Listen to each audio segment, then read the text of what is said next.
அஸ்ஸலாமு அலைக்கும் dear friends, எல்லாரும் எப்படி இருக்கீங்க? இன்றைக்கி சூப்பரான எல்லாத்துக்கும் கிட்ஸ்க்கு ஸ்பெஷலாக ரொம்ப பிடிச்ச கப் கேக் ரெசிபி பார்க்கலாமா? ரொம்பவே ஸ்பஞ்சியாக சூப்பர் சாஃப்டாக இருந்துச்சு. உங்களுக்கு வீடியோவில் பார்க்கும்போதே தெரியும் இதோட டெக்ஸ்சர். வாங்க குயிக்காக எப்படி செய்யுதுன்னு பார்த்துடலாமா? நான் இன்றைக்கி எக் யூஸ் பண்ணி தான் செய்ய போகிறேன். உங்களுக்கு எக் வேணாம் அப்படின்னு நினச்சிங்கன்னா இந்த 4 எக்ஸ் சேர்த்துருக்கேன் நான். இதுக்கு பதிலாக 1 கப் ஆஃப் திக் கர்ட் எடுத்துக்கோங்க. நல்லா திக்கான தயிர் இந்த 4 எக்ஸ்க்கு ஈக்குவல் ஆயிரும். இந்த எக்கு மட்டும் ஃபஸ்ட்டு நான் பீட்டரில் நல்லா மீடியம் ஸ்பீடில் நல்லா பீட் பண்ணிக்கிறேன். இந்த மாதிரி ஃபார்மி டெக்ஸ்சர் வந்துடணும். இது ஒரு 2 மினிட்ஸ்க்கு நல்லா பீட் பண்ணதுக்கப்புறம் இந்த மாதிரி கொஞ்சம் க்ரீமியாக ஆகும்ல, அப்போ நான் 1 கப் சுகரை நல்லா கிரைண்ட் பண்ணி எடுத்திருக்கேன். சுகர் பவுடர் ஆக்கி எடுத்திருக்கேன். எல்லாத்துக்குமே ஒரே கப் யூஸ் பண்ணுங்கள், அப்போ தான் மெஷர்மெண்ட் கரெக்டாக இருக்கும்.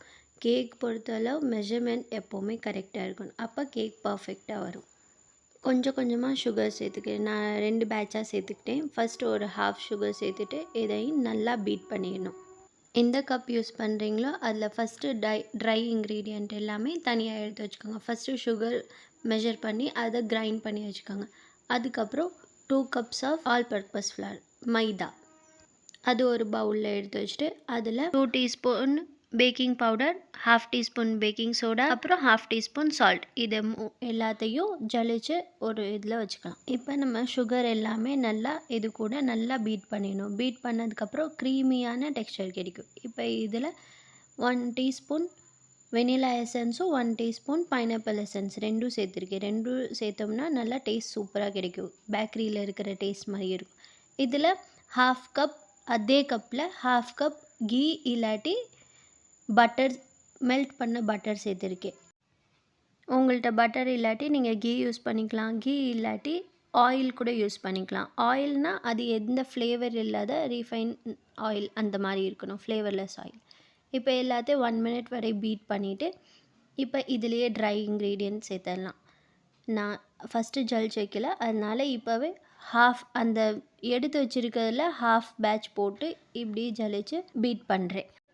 நீங்கள் இந்த மாதிரி பீட்டர் யூஸ் பண்ணிங்கன்னா லைட்டாக மேலாக ஒரு மிக்ஸ் பண்ணிவிட்டு அப்புறம் பீட்டர் ஆன் பண்ணுங்கள். இல்லாட்டி இந்த மாதிரி தான் மாவு எல்லாம் மேலே பறந்து வந்துடும்.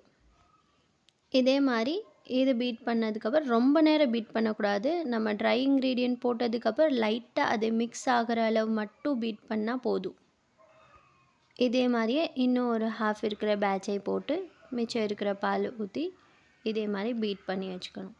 நம்ம பால் ஊற்றி பீட் பண்ணும் போது ரொம்ப அது கெட்டியாக இல்லாமல் நம்மளுக்கு கன்சிஸ்டன்சி கரெக்டாக கிடைக்கும். நீங்கள் இந்த மாவு போட்டு பீட் பண்ணுற ப்ராசஸ் அதுக்கு முன்னாடியே 10 மினிட்ஸ் அவனை ப்ரீ ஹீட் பண்ணிடுங்க. அப்போ நம்ம கேக்கு பேட்டர் ரெடி ஆகிறதுக்குள்ளே நம்ம அவனும் ப்ரீ ஹீட் ஆகி ரெடி ஆகிரும். நம்ம அதுக்கப்புறம் வெயிட் பண்ண தேவையில்லை. இந்த மாதிரி பீட் பண்ணும்போது நம்ம சைட்ஸை ஸ்க்ராப் பண்ணி இந்த மாதிரி க்ளீன் பண்ணி இப்படி ஸ்பேச்சுலாவில் இது பண்ணி பீட் பண்ணோம்னா சைடில் மாவு தனித்தனியாக நின்றுருக்கும். அதெல்லாம் ஒன்று சேர்ந்து வந்து நல்லா பீட் ஆகும் ஈவனாக.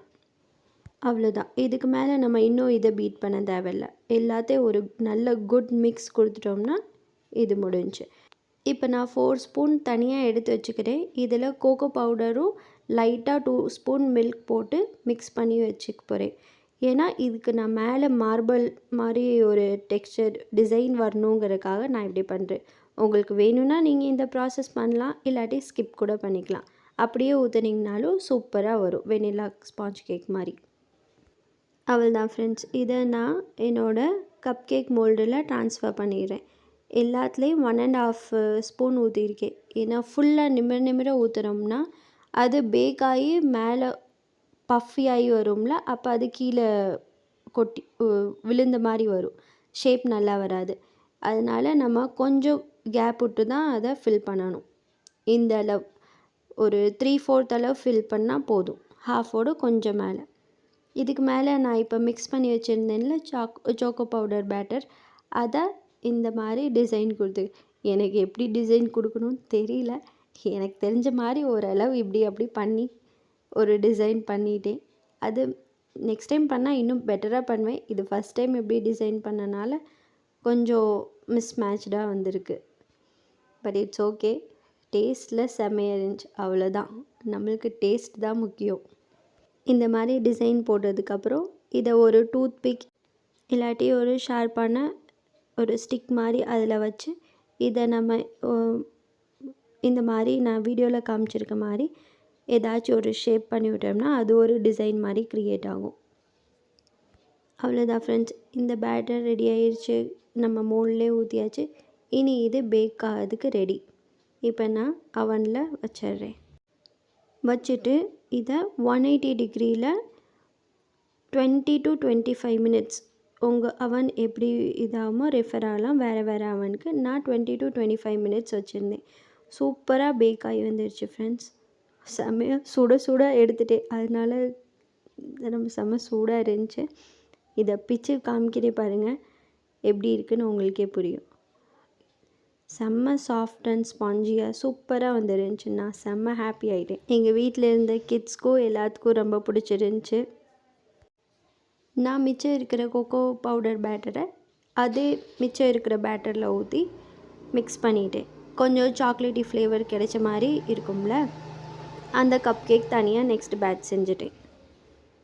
இதை மிக்ஸ் பண்ணிட்டா இது சாக்கோ கப் கேக் மாதிரி ஆயிடுச்சு. இதில் நம்ம டாப்பிங்ஸில் சாக்லேட் இல்லாட்டி சாக்கோ சிப்ஸ் எது வேணாலும் போட்டுக்கலாம், இன்னும் சூப்பராக இருக்கும். அதை நான் பேட்டர் ஃபில் பண்ணி எல்லாம் பண்ணேன்.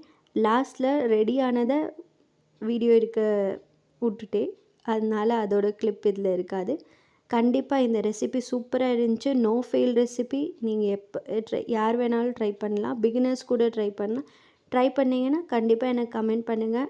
I am waiting. இந்த வீடியோ உங்களுக்கு ரொம்ப யூஸ்ஃபுல்லாக இருக்கும்னு நினைக்கிறேன். அப்படி இந்த வீடியோ பிடிச்சிருந்துச்சுன்னா கண்டிப்பாக வீடியோவுக்கு லைக் பண்ணுங்கள். என் சேனலுக்கு புதுசுனா சப்ஸ்கிரைப் பண்ணி என்னை சப்போர்ட் பண்ணுங்கள். இதே மாதிரி நெக்ஸ்ட் வீடியோவில் பார்க்கலாம். தேங்க்ஸ் ஃபார் வாட்சிங். பை.